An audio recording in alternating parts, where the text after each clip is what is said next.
A very good afternoon to the viewers of this Tax Sutra video, and I'm delighted to be talking to you today about what I think is a very important development which took place yesterday on the implementation of Pillar 1. As Tax Sutra sent out a mailer, a joint statement has been issued by United Kingdom, Austria, France, Italy, and Spain together with United States of America, and I'm putting USA in a separate basket because it is sort of the beneficiary of this entire statement, where they have reached a significant midway consensus on the levy of interim measures with regard to Pillar 1. As you will recollect, when on October 6th, the OECD countries, 100 plus the 136 countries in the inclusive framework signed off on Pillar 1, one of the statement which was made was that going forward, until the implementation of Pillar 1, there will be no unilateral measures which will be levied, uh, and any such unilateral measures which have been already levied will be stopped with effect from 1st January 23. That is the coming into effect of the Pillar 1 action points. But the question which remained is that what happens in the interregnum? So in the interregnum, we do have interim measures, the digital services tax levy, which has been there in UK, Austria, and the other countries. And what happens? And the reason why this become an important issue is twofold. One is that whilst we are waiting for Pillar 1 to be implemented, the unilateral measures are continuing. And number two, US again has either implemented or has threatened to implement the trade sanctions, the USTR regulations against these countries, which means that the trade war continues. So on the one hand, you have, so to say, reach a consensus, bought peace. Other hand, you are continuing with an existing dichotomy, and how does one address it? And a joint statement has now been published, which has been agreed to by USA and the 5 European countries, where they've come back to say that while USA wanted all the measures unilateral which were implemented to be rolled back immediately, and the European countries were not willing to do that, a compromise has now been reached, as a result of which from January 22, whatever digital services taxes have been paid, to the extent that they exceed the amount which would be payable had Pillar 1 been implemented from that date, the difference will be creditable against the corporate income tax, which will be payable by these companies to whom Pillar 1 applies going forward from the date on which Pillar 1 actually takes place. I'm actually quite a little bit intrigued as to why does the example which has been given in the annexure put the implementation potential date as 1st January 24, because I thought that OECD would want to say the implementation date is 1st January 23, yeah. So that's because that's a stated position. That position would continue, but they have surprisingly in the example put an implementation potential date of 1st January 24. Leaving that aside, what that means is that while the implementation dates continue to be what they are, it is almost as if from 1st January 22, Pillar 1 has come into effect, because to the extent that you have overpaid in respect of digital services tax in excess of the amount which you would have paid if Pillar 1 would have been already implemented, you are getting a credit against corporate income tax payable in that country. And assuming that you are a profitable entity, which you would be because Pillar 1 would apply only and only if you are making profits in excess of 10% and 25% of the profits are attributable to the market jurisdiction, then the corporate income tax will get abated to this extent. And the reason why I say that this is quite an important development is that while in a sense it applies to very, very few companies, companies whose turnover is more than 20 billion euro and to whom Pillar 1 applies. So in that sense, it's applicable to very, very few entities. But what it tells us is the seriousness with which the countries are implementing it. So at least insofar as these 5 European countries are concerned, they have conceded that, so to say, with effect from 1st January 22, Pillar 1 has come into effect, and any excess amount collected under a unilateral measure will be set off against the corporate tax liability for the future. And while we look at the smallness of the entities, there are not more than probably 100 entities to whom this applies. What it does say is about the seriousness of purpose. What it does say is that OECD is very, very keen that the measures are implemented sooner rather than later.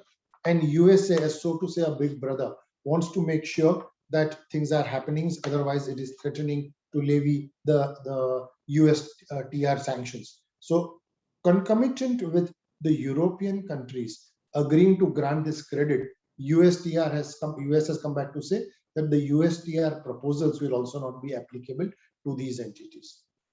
And obviously a question arises that if Europe has taken this view, what is the view that India will take in the context of equalization levy? There is obviously no mention in the paper about any other country other than these 5 countries.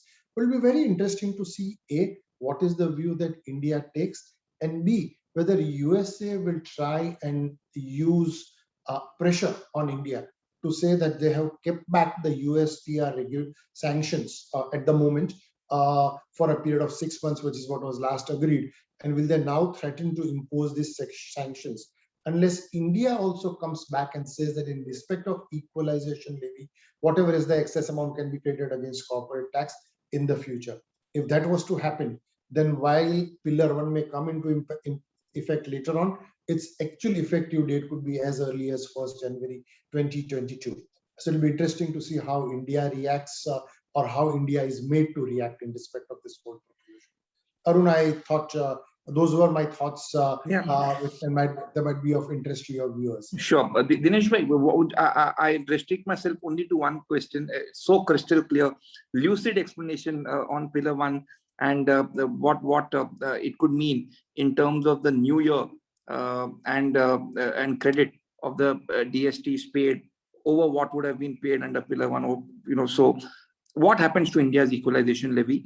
Do you expect that in the budget in February, some mention, something will be, some sort of either amendment or a finance minister's speech? You think something on EL we could witness? Because I think a lot of people are focused on the equalization levy. A lot of chatter has been around the equalization levy.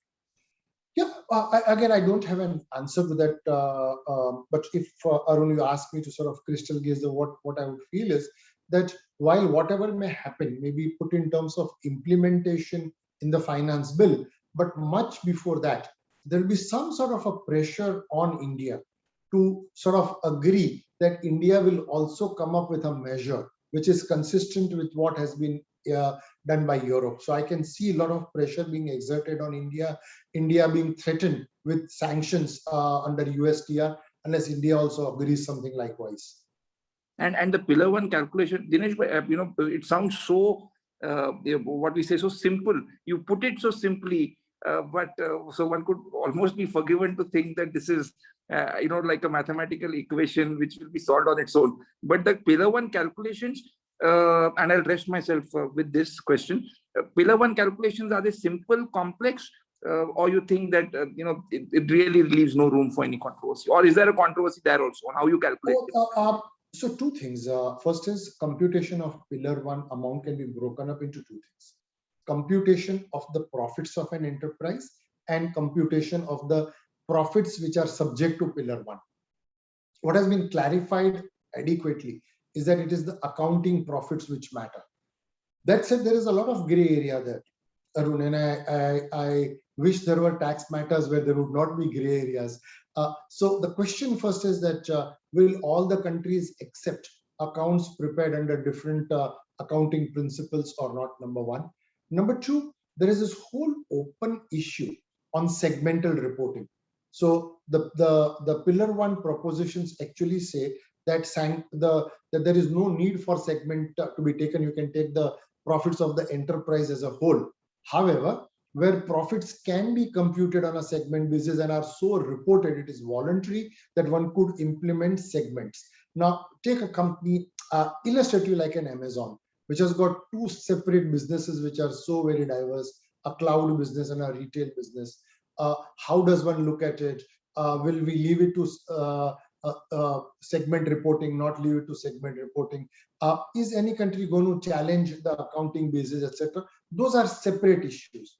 But once, and then again, there is a clarity that it's only the profits which are in excess of 10% which are to be taken into account. 10 up to 10% is a normative profit, and 25% of the profits in excess of 10% is to be taken into account. So all of that is given. That is not a challenge. It's really the attribution, is it the computation of profits which could pose a challenge. And then the question is, once that is computed, what is the excess under the unilateral levy, something which is to be taken into account. Perfect, Dinesh bhai. My last comment would be for India to give up equalization levy, which has, I think, raised a little over $1 billion, right? If I'm not wrong, Yep. if I get the numbers correctly, will be something that's not small amount. When we started off, it was in a few hundred crores, and I think where it's come in the last 2-3 years, quite a remarkable growth. It reminds me of the service tax numbers. Yeah, Arun, if I could just elaborate just for a minute on that.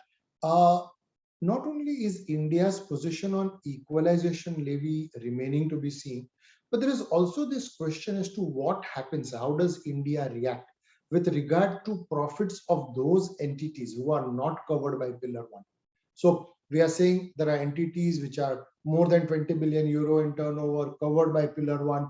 That's going to be there for the next 7 years until a review happens and the number of turnover, the amount of turnover goes down. But then the question is, the principles are established, and how will India look at taxation of other entities? I don't think the last word on this has been said as yet. Thanks so much, Dinesh bhai, for your time and for your insights on Pillar 1. Thanks so much, Dinesh bhai, for talking to us. Thank you for having me.